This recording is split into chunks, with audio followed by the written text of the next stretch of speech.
Hello বন্ধুরা, Gita LLB সিরিয়ালের আজকের এপিসোডে তোমরা দেখতে পাবে যে অগ্নিজিৎ মুখার্জি যাওয়ার পরে প্রিয়ঙ্বদা সেখানে আসে এবং গীতাকে জিজ্ঞেস করে, তুমি এখানে জলখাবার নিয়ে চা নিয়ে কী করছো? তখন বলে, ওই যে অ্যাডভোকেট এসেছিল তার জন্য নিয়ে এসেছিলাম। বলে, ও এসেছিল তাহলে চলে গেল? হ্যাঁ। গীতা বলে, কাঁদতে কাঁদতে বেরিয়ে গেল। বলো, কাঁদতে কাঁদতে কেন? দাঁড়াও, আমি ফোন করে দেখছি। তারপর প্রিয়ঙ্বদা অগ্নিজিৎ মুখার্জিকে কল করলে অগ্নিজিৎ মুখার্জি বলে যে আমার ছেলে খুন হয়েছে, খুন করে গঙ্গা জলে ভাসিয়ে দিয়েছে। এটা বলে অনেক কাঁদতে থাকে। তারপর এই কথাটা শুনে প্রিয়ঙ্বদাও তো অবাক হয় এবং অনেক দুঃখিত প্রকাশ করে। তারপর গীতা জিজ্ঞেস করে কি হয়েছে, এবং তখন প্রিয়ঙ্বদা তাকে বলে যে তার ছেলে খুন হয়ে গেছে আর গঙ্গার জলে ভাসিয়ে দিয়েছে। এটা শুনে গীতা বলে, আহারে সুখ তো অনেক। এসব শুনে প্রিয়ঙ্বদা বলে, তুমি কত ভালো, তোমার মনটা খুবই নরম, তুমি কত ভালো মেয়ে, তাই না? তখন গীতা বলে, আমার নাম তো এখনো আমি মনেই করতে পারলাম না, আমি কে?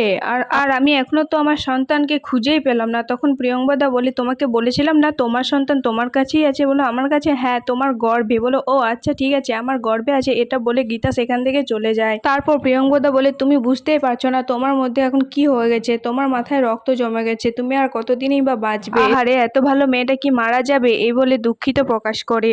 এইদিকে অগ্নিজিৎ মুখার্জি বাড়ি ফিরলে প্রলয় জিজ্ঞাসা করে, দাদা তোমার কি হয়েছে, তুমি এমন কেন করছো, কি হয়েছে?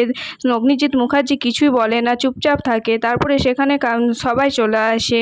এলিন জিজ্ঞেস করে, জেঠু তোমার কি হয়েছে, কিছু তো বলো। তখন অগ্নিজিৎ মুখার্জি প্রলয়কে বলে যে এই স্বস্তিক মারা গেছে, স্বস্তিককে মেরে গুন্ডারা গঙ্গায় ভাসিয়ে দিয়েছে। এই বলে অনেক কাঁদতে থাকে। তখন প্রলয় বলে, না দাদা, আমরা তো এখনো লাশ পাইনি, লাশ পাওয়া না পর্যন্ত আমরা কিভাবে বলতে পারি? তখন অগ্নিজিৎ মুখার্জি বলে, এটাই সঠিক, গুন্ডারা নিজের মুখে বলেছে তাকে গঙ্গায় ভাসিয়ে দিয়েছে। এতদিনকার মরা হয় গঙ্গার কুমিরে বা কেউতে ছিঁড়ে ছিঁড়ে খেয়ে নিয়েছে। এই বলে অনেক কাঁদতে থাকে। আর এদিকে সবাই তাকে বোঝাতে থাকে। আর ওইদিকে দেখা যায় টিপের আইবুড়ো ভাতে সবাই নাচ গান করতে থাকে। আর প্রিয়ঙ্বদাও নিজের হাতে রান্না করে তার মেয়ের জন্য এনে দেয়। তারপর অঙ্কিতকে ফোন করে তাদের বাড়ি যাওয়ার জন্য, কিন্তু অঙ্কিত বলে আমাদের তো যাওয়া হবে না। অঙ্কিত বলে যে মেহেকের দাবায় খুন হয়েছে। এটা শুনে তো প্রিয়ঙ্বদা অনেক অবাক হয়। বলে, তুমি কি মেহেককে ফোনটা দিতে পারবে, একবার ওর সাথে কথা বলতাম। তারপর মেহেকের কাছে ফোনটা নেয়, মেহেকের সাথে মেহেককে বলে,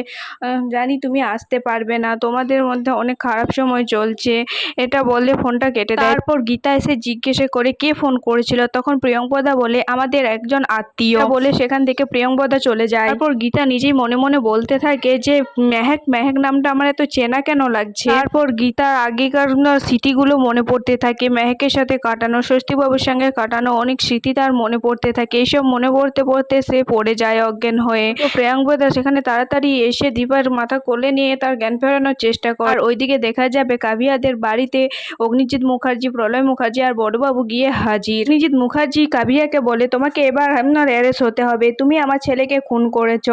কাভিয়া বলে, তুমি এইসব কি বলছো? আমি স্বস্তিককে অনেক ভালোবাসি, আমি কিভাবে ওকে খুন করতে পারি? তারপর প্রলয় বলে, একদম চুপ করো, তোমাকে পদ্ম ঠিক চেনে, পদ্ম ঠিকই বলেছিল তোমার চোখে কুমিরের কান্না। ওরই পদ্ম ওখানে দরজা ঠুকতে থাকে। তখন বড়বাবু সবাই দেখে অবাক হয়ে যায় এবং বড়বাবু সেদিকে যেতে গেলে তাকে কৃপান আটকায়, না যেতে পারবে না। তখন কৃপানকে ছড়িয়ে ধাক্কা মেরে বড়বাবু সেখানে যেয়ে গেটটা খোলে আর পদ্ম বেরিয়ে আসে। পদ্ম বলে, আমাকে বাঁচাও বড়বাবু, এই বলে ছুটে বেরিয়ে আসে। তারপর পদ্ম সব বলে দেয় যে এই কাভিয়া সব করেছে, স্বস্তিকবাবুকেও মেরেছে এবং দিদিমণিকেও খুন করেছে, একে ছাড়বে না, এইসব বলতে থাকে। তখন কাভিয়া বলে যে না, আমি কিছুই করিনি, কেন এসব বলছো, আমার নামে মিথ্যে কেস কেন করছো? তখন অগ্নিজিৎ মুখার্জি বলে যে বড়বাবু আপনি একে অ্যারেস্ট করুন, তারপরে যা করার আমি করব কোর্টে। কাভিয়া নিজের চোখে জল মুছে তারপর অগ্নিজিৎ মুখার্জিকে বলে, কোর্টে তো আপনি পড়ে দেখবেন, আর আগে আপনাকে একটা ছোট্ট কাগজ আমি দেখাই, 1 মিনিট। এই বলে কাভিয়া একটা